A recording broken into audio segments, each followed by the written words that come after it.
Welcome to the Leading Conversations podcast, sponsored by the Excel Leadership Network. On each episode, JD Pairing will have conversations with church planting pastors and leaders from around the country. You can learn more about how to connect with Excel at the end of this podcast. Let's join JD now and listen in on this leading conversation. Well, welcome to yet another episode of Excel's Leading Conversation podcast. And today we are just privileged to have the great, the wonderful, the mighty, the powerful Steve Clifford. Steve from Northern Cal, Texas, and all of that with us. Steve, thanks for being on with us today. I'm honored to be here. Thank you. And you're in the Bay Area right now, San Jose area right now? Yeah, I'm splitting my time between the Bay Area and a little town called Grass Valley. So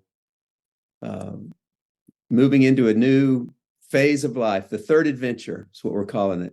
Okay, I want to ask you about that, but what's with Grass Valley? What is it?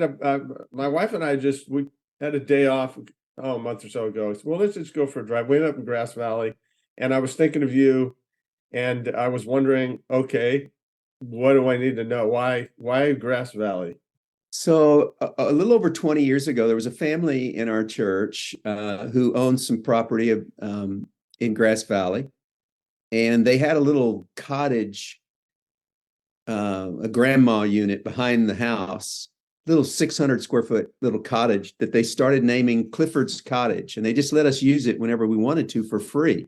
So a lot of our vacations just centered around Grass Valley. So we got to know the area. There's pretty cheap golf, good and cheap golf. It's more rural, a little slower pace in the Bay Area. It's quite a change for us, and so we like it a lot. It's hot in the summer, cold in the winter, all good. Good for you. Good for you. Yeah, we like it. Well, hey, tell us your story. Tell us about growing up, how you came to Christ, all that. Yeah, I grew up in a single parent home. My mom raised 5 kids. My father left when I was 11, and my mom went to work nights. She worked the graveyard shift, 11 at night till 7 in the morning, the rest of her life from the time my father left until she passed. She was still working the graveyard shift, mostly for minimum wage. My goodness.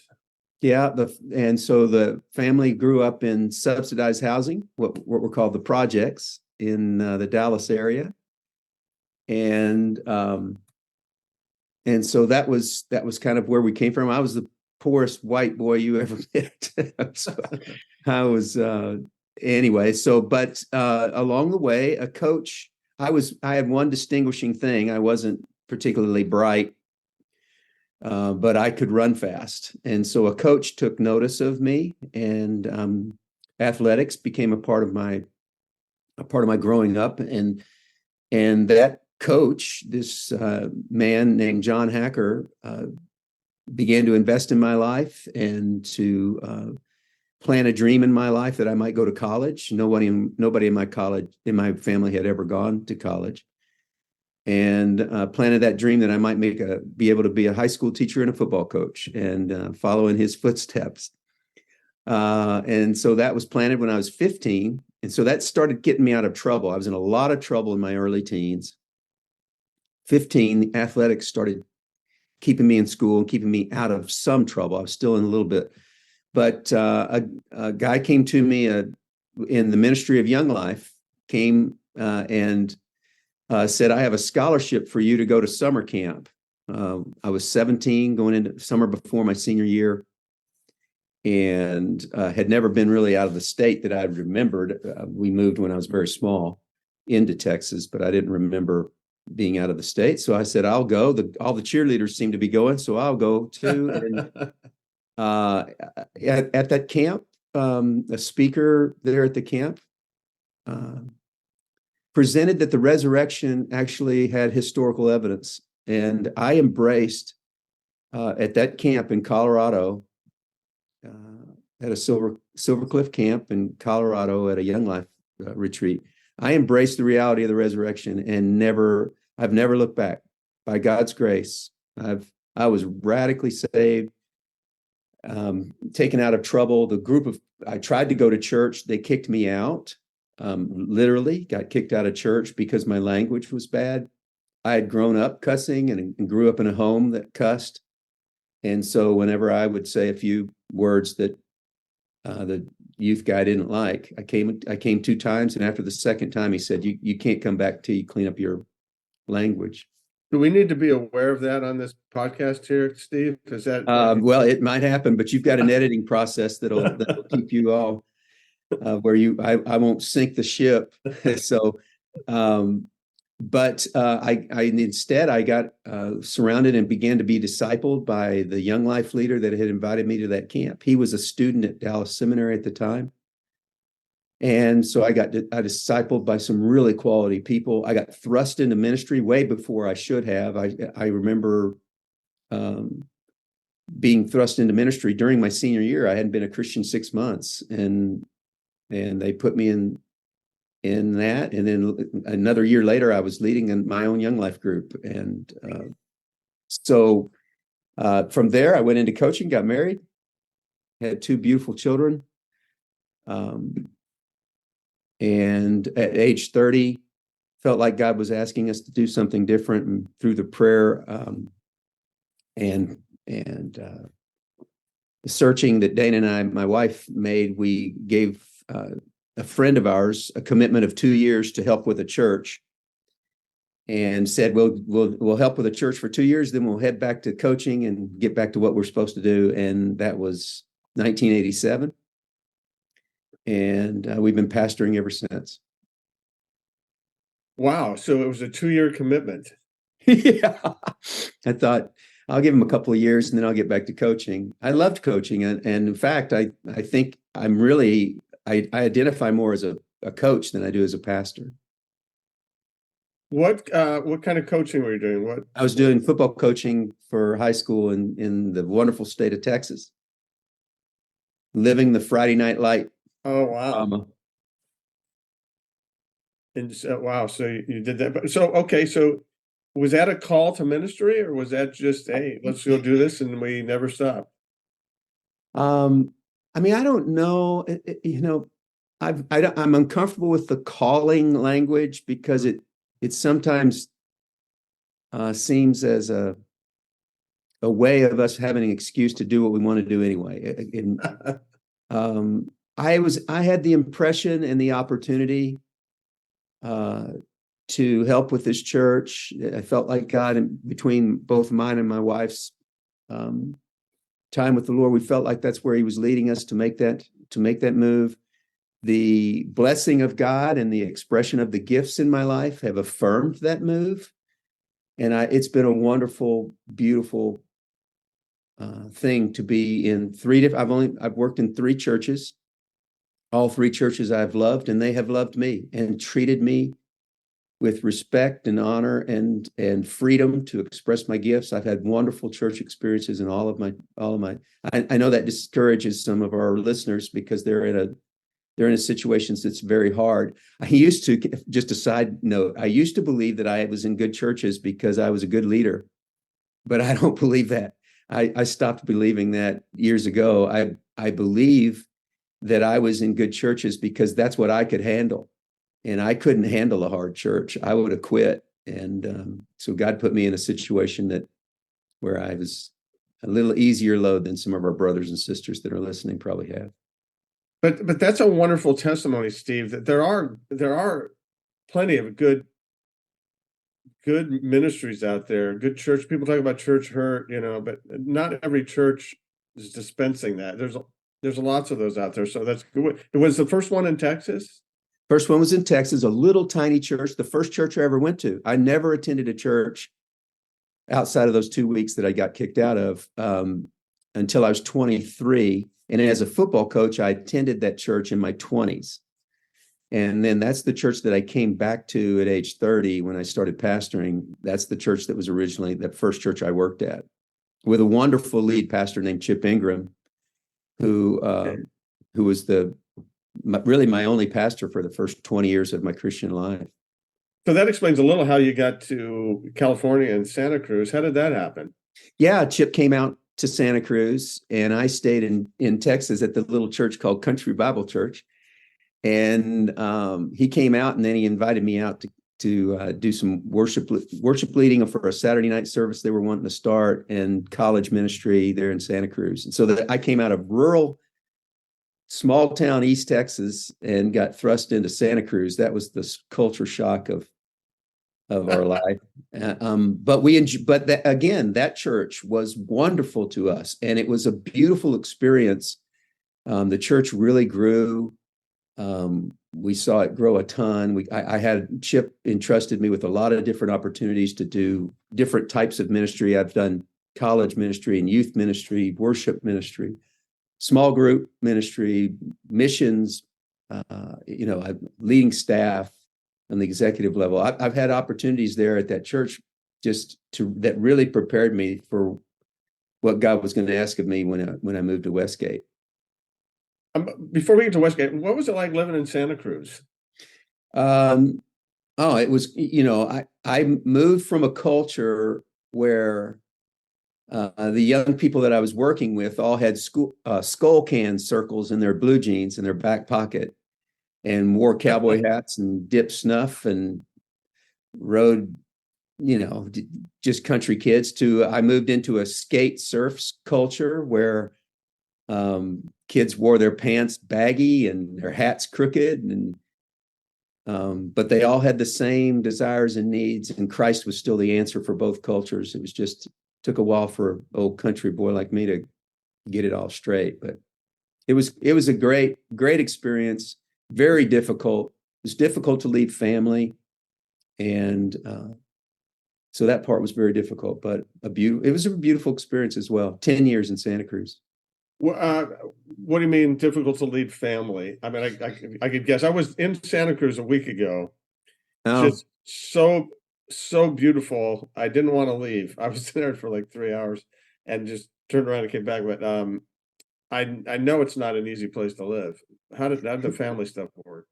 Yeah, we left. My mom was aging and not doing very well, and then Dana's mother at the same time was also not doing well. So when we left, both our moms were in poor health, and so it was difficult and we weren't financially able to get back very often. We basically went back to Texas every 2 years, and so leaving family and especially with the hardship of their illnesses, made it very difficult for us to not be there. Okay. Oh, and then you went over the hill to Westgate. How did that happen? After 10 years with Chip, I felt convinced that I was done, but I didn't necessarily want to go into the lead pastor position. I thought I was going to go into a Christian camping position or some sports ministry positions that were available to us. We had some opportunities with some other things. Primarily, we wanted to go back home to Texas and had opportunities there. But when I went back, and I got actually pretty mad at God because I knew he wasn't going to let me go back to Texas. We were in a situation in Santa Cruz where there were hardly any healthy churches. And you went back to Texas and there were 20 healthy churches, it seemed like, on every street. And so I just knew God wasn't going to let us go back there, that he wanted us to stay out here on the left coast. So we began to look for what that next opportunity might be. And Westgate was one of those that kind of surfaced. I didn't want the job when I got it. I didn't want to go to San Jose. I thought if I'm going to stay in California, I want a rural California situation, a small towner. And but God called us to the Silicon Valley, and that's not rural, I guess, huh? It's not rural. It ain't country, but it too has been, and I want to keep saying this because people have been patient with me and gracious to me in this experience. We went through family tragedy during our 22 years at Westgate, and they loved us through that tragedy and have just cared for us and loved us well and been generous with us. So we're very grateful. I know you just did an amazing job at Westgate. Are you willing to talk just a little bit about the family tragedy and working through that? Almost 12 years ago, but 12 years ago in March, our youngest son, who was 25 at the time, died of an accident in Eugene, Oregon. And it, to say it rocked our world, I mean, that's just, it seems trite to even use those statements. It was a gut punch in that. I wasn't sure I'd ever preach again. I wasn't sure that I could continue to lead the church. It was very, very hard. And both my wife and I were supported and loved by our elders, and our staff stepped up and kind of took away the burden of having to get right back in the pulpit. And we had the opportunity to take some months to try to recover from that. And it's by God's grace, we didn't run away from God and we got angry, especially me, but we didn't run away from God. We turned towards him, and he was gracious with us. And so we've weathered that chapter. It kind of happened right in the middle of our time in Westgate. And go ahead, you're going to say something? Well, I was just going to say that I think the result of it, by God's grace, is I think I'm a better husband. I'm a better father, I think, and a better pastor. I had this idea. I always thought about the prodigal son. I've lived both sons of the prodigal son story. That's it. I had completely run away from God and didn't want anything to do with him early in my life. And then I didn't know this, but when I became a pastor through the years, I had become the older son. I had become the son that thought God owed me. And I left Texas. I left the profession I loved. I joined church staffs. I served the church. And because I did that, then that meant my life was supposed to work. My marriage was always supposed to be good. My kids were supposed to obey and get good grades, and they were certainly supposed to live. And when they did not, my anger with God eventually surfaced in such a way where I became aware of this, that those things were not promised to me. God has not promised to make my life easy or to make it work, but he has promised to walk through the difficulties with me, and that he has purposes and things that I can't and won't understand this side of eternity. And so it was difficult, but there's been some good come out of it. Lots of bad. It's not to say in any way that I want it. It's not to say that grief doesn't follow me every day. I tell people that my grief is like a little dog that follows me around every day. And most days, this little dog is well behaved, which means I'm aware of the grief, but I can get through my day. Some days, the dog morphs into a giant, German Shepherd or something and starts to act up and bite me in the butt. And then I have to stop my day and pay attention to my grief and deal with it, or attempt to anyway. And so it's been my discovery over the last couple of years under the teaching of John Ortberg and some of the stuff that he does online. His teaching was taking us through Psalm 23, and I became aware that I have two other dogs that follow me around every day of my life. Not only do I have the little dog of grief, but it says at the end of Psalm 23 that your goodness and your loving kindness will follow me every day. And the goodness is the word tov, and the loving kindness is the Hebrew word hesed. And so I have grief, tov, and hesed that follow me around every day. And by his grace, we take it one day at a time. Well, thanks for sharing that, Steve. You can't even imagine. And it's just amazing that you've persevered through that. And you're still doing that today. Any word you'd have for people who are going through grief right now? Any bit of advice? Well, it's a verse that Christians don't want to claim, but it's a promise that Jesus made that in this world you will have trouble, and so don't be surprised by it. It's supposed to be hard. This is not heaven. This is a preparation for heaven, and so, but hard times and grief can have a great purpose in your life, in that it can be an instrument. C.S. Lewis says that pain is God's megaphone to yell into our lives, to get our attention and to instruct us. And so it can have a great benefit in our life, in that the very character that we know we want and really need sometimes only comes through some of those hard times. So I would say, don't be surprised by it. And I would also say, at the same time, don't should all over yourself. Lots of people will come into your life when things are bad, and they'll say, you should do this and you should do this. And we even have our own voice that sometimes speaks up and says, oh, you should be doing this and you shouldn't be this way. And I thought you were a Christian. You shouldn't be so sad. And all this, I think all of that stuff, you just take the pain, and you take the lessons that come from the pain one day at a time, and you are where you are. And as long as you don't get stuck where you are, don't let people should all over you. It just won't help you at all. Thanks for that.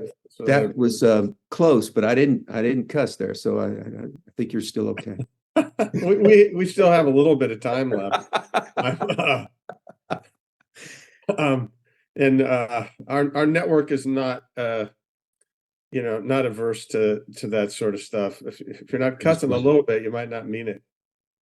So you're at Westgate, and just some amazing things happened there. What caused the great things to happen? I mean, besides God, and I've heard you say that God gave you a great church, but what are one or two things that, wow, this really was effective when you were the lead guy? Well, one of the things is that I didn't come in with a predetermined plan of what God was going to do in the community of people at Westgate. I felt like I was clear on the mission from the scriptures in terms of what the church was to be about, from a missional point of view in terms of making disciples. But in the local expression of what that looked like, I didn't presume to know, because I hadn't met the community yet.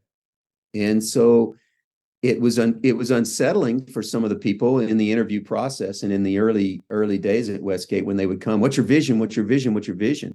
It was unsettling for me to say, I'm not sure. I don't have one really. I'm sure I'm clear about the mission. And as we pursue that and express that, I think we'll discover what that vision might be.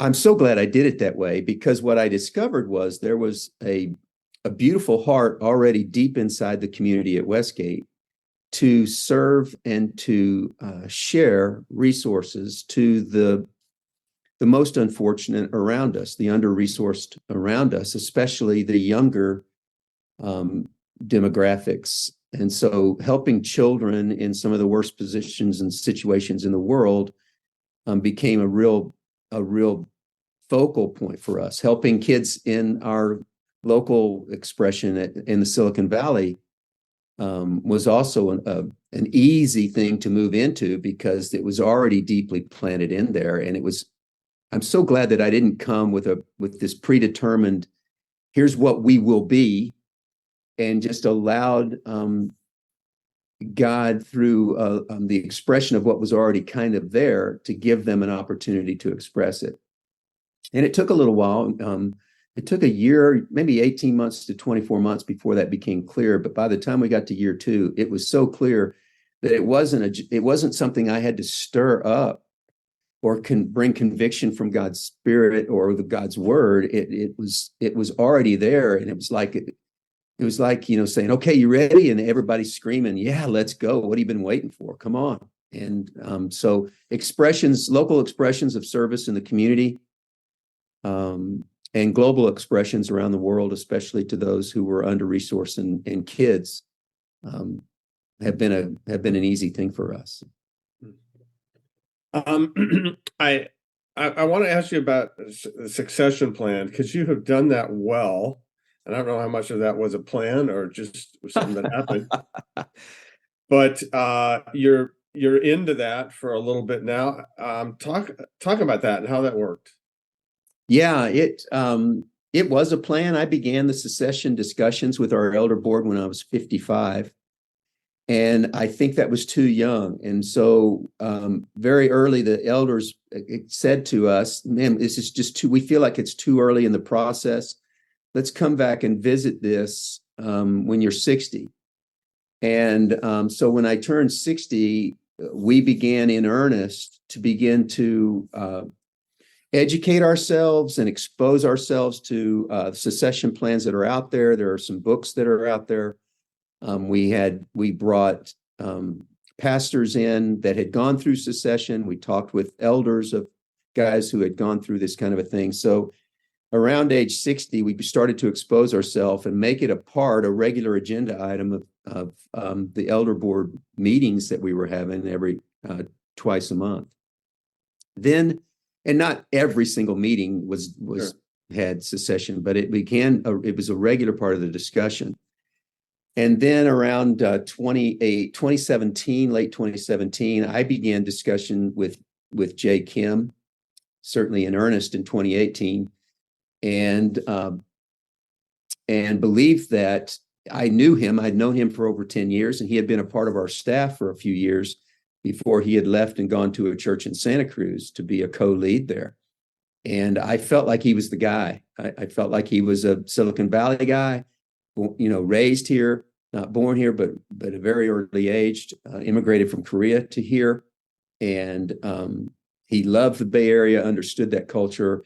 Plus, he's a phenomenal communicator, and the expression of his gift was way beyond what I could do. And so we began discussion. We talked for over a year, just he and I. And then from there, we brought the elders into the discussion, and the elders began to have some discussion with that. And then after what was about 2 years of talking, we brought him on staff. And our plan was for a year-long interview, essentially. We hired him for a year, made him lead pastor of teaching and communication, and said at the end of a year from now in August, we will vote and as a board whether we believe you're the next lead guy or not. And that came, and he got unanimously voted by our board. And then he said we had started a communication plan because, like in many churches of the listeners probably, we had to have a congregational vote to put him in place. So we went through a communication plan. I don't know if this is maybe too much detail, so stop me if you want, but we went through a communication plan after the elders voted in August that he was the guy. We communicated it to the church at the 1st of November, told them that we would have a vote in January of 21, and said, if you've got any concerns or anything that you want to talk about, you can meet with Jay, you can meet with me, you can meet with the elders between November and January to get your questions answered. And then in January, we're going to have a vote. And that's what we did. We voted him in, and it was very favorable. The whole process was beautiful and really went well. Very open-handed, very quick to communicate all of the details that were going on once the process got started. It was very secretive when it was just me and the elders speaking with him, but once it became known that he was going to be the guy, it became very open. And he's killing it. He's absolutely killing it. I couldn't be more proud of him. And it's been a difficult year and a half for him, almost 2 years. Gosh, almost 2 years. This January, but well, you're pretty smart. Hey, it's COVID. Jay, why don't you take this? Hey, we've joked about that, but we hire him in 22, and COVID was our friend.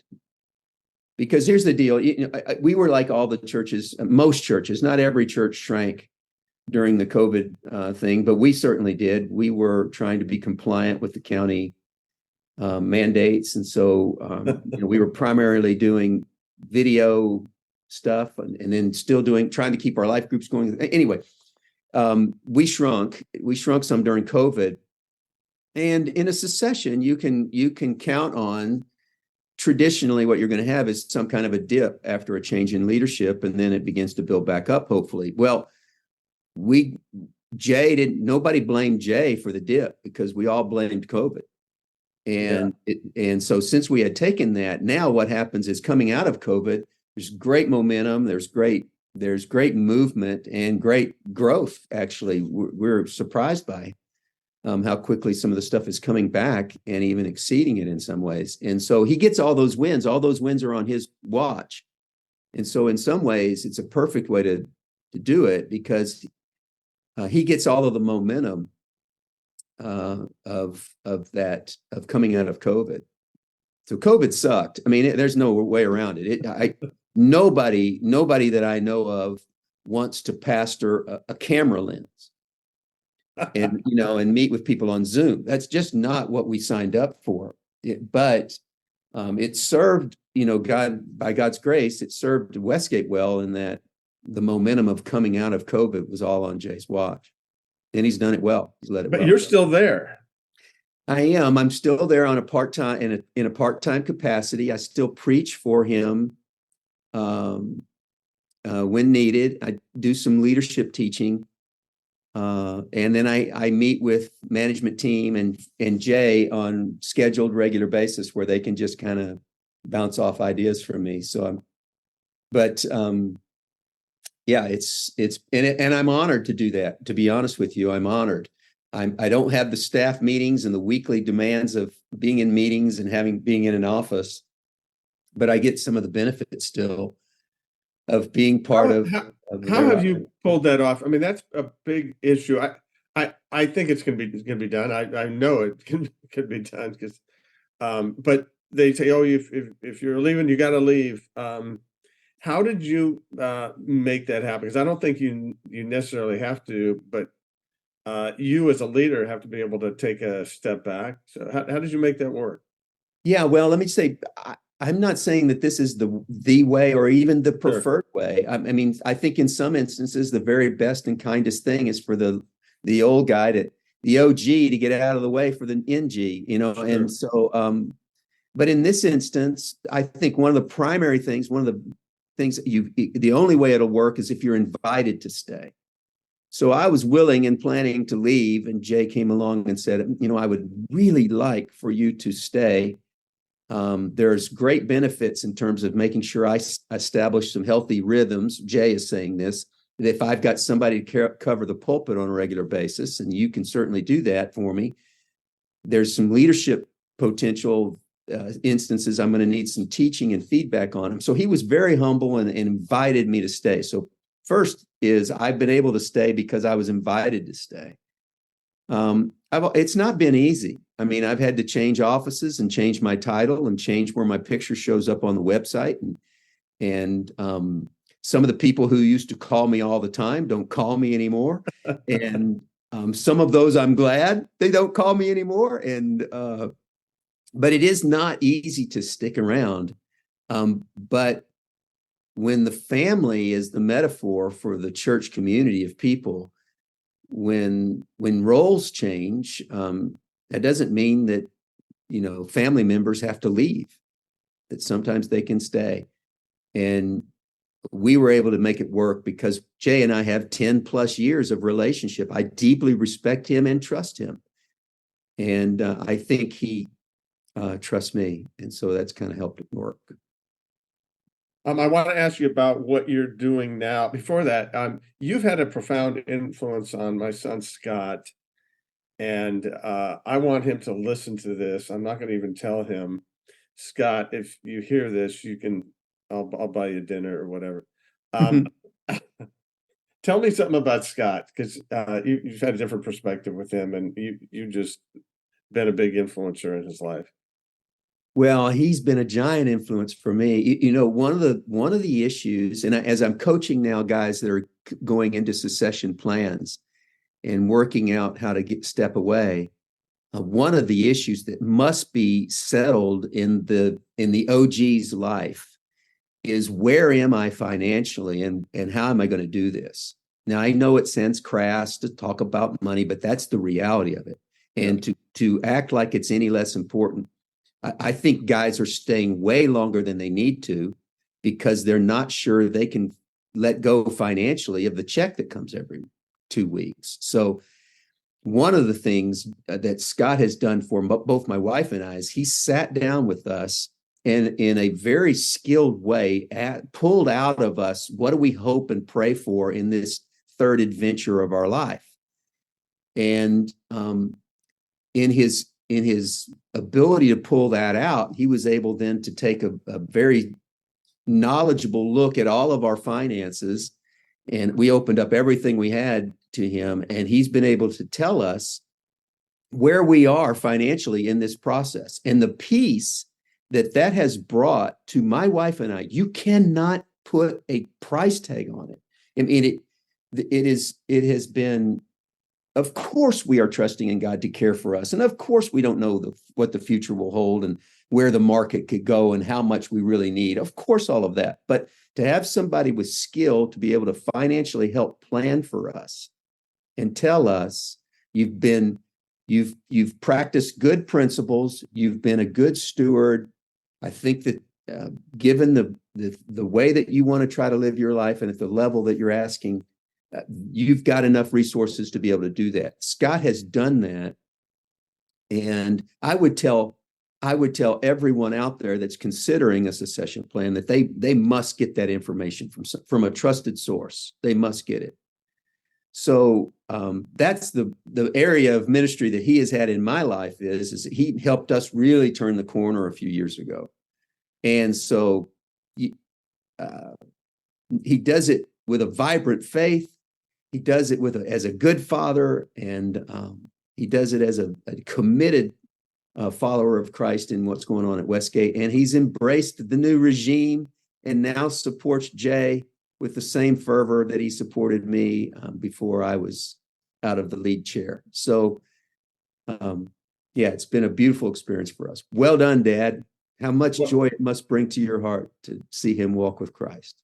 Yeah, well, Scott's just always been a brilliant kid, and he does that for us, and he does it for us. Same sort of financial stuff, knowing that if it doesn't go well, we're moving it with him. So he's highly motivated to help us make good decisions. And but I just as a father, I'm very proud of him, and I'm very, very grateful that he got plugged into leaders like you and churches like Westgate. So, well, the benefit to our life, it's hard to overstate it. It really is. I'm not great with spreadsheets. I'm not terrible with numbers, but I don't really. But he's been a great resource for us. And I would just, if anybody's out there and they feel like, man, I'm moving into this season where I need to begin to consider how I'm going to hand off, the position of leadership that I have in my church. If you're in that situation, one of the first things you need to be able to try to find is a trusted resource that can help you through financially what's going on. And it might be that you're gifted and you don't need that resource. God bless you. But most of us that are lead pastors are talkers, and we're not great with the spreadsheets. And so that kind of resource is great. And I think it needs to start before you're looking at succession. It should start immediately. And we just don't. We keep putting it off because God's going to take care of us. And when you're in your 20s and your 30s and even your 40s, you're like, it's too far off. But got to get to walk away money, and then hopefully go to hell money at some point, and then. We'll never get to where we want to be. We just got to get to those two places. So I guess I was the one who cussed. Hey, let me just let you go here, but I do want to hear, give us a leadership tip or two from the vast Steve Clifford knowledge and wisdom for ministry and life. Okay, well, that's a shallow puddle, but let me say, it is an intimidating environment to be a lead pastor right now. And COVID kind of exposed some of the things that were going on in our culture, and they have certainly been amplified in the tension around race, the tension around nationalism, the tension around the political environment. And so what I would tell you leaders is I think there's an important character trait that must be developed in your life. In fact, I tell young leaders that I meet with that this is the most important trait for you, and it's perseverance. I know you want to take a pill and make everything go away, but just hang in there. Just persevere. I've got this country saying that's kind of corny, but it's a giant oak tree is just a little nut that hung around a long time. Just hang in there. I know it's daunting. I know it's confused. I know there's better money other places, and there's certainly better cultures that you can move to, but just persevere until you are certain that God is giving you permission to move away from what you're doing. I think that perseverance is where character, if you look at Romans 5, there is suffering that comes, and the plea of Paul is that persevere under it, because if you do, then character will be developed, and then hope will flood your life. But we want hope now. We want the hope without the process. It's suffering, perseverance, character, and then hope. So please, for the kingdom's sake, for the community that you're leading's sake, persevere and hang in there, and just see what God might do in the coming days. Great stuff. We'll end it there. We can talk about what you're doing next some other time. But thanks so much, Steve, for your life, for your ministry, for your example, and for your vulnerability today. Thanks for being with us. No, thank you. Honored to be part of it. Thanks for joining the Leading Conversations podcast. We hope that you found it both helpful and encouraging. At Excel Leadership Network, our focus is on the church planter rather than the church. If you'd like to find out more about us, visit our webpage at excelnetwork.org. Don't forget to subscribe to this podcast so you don't miss any future episodes. See you next time with another Leading Conversation.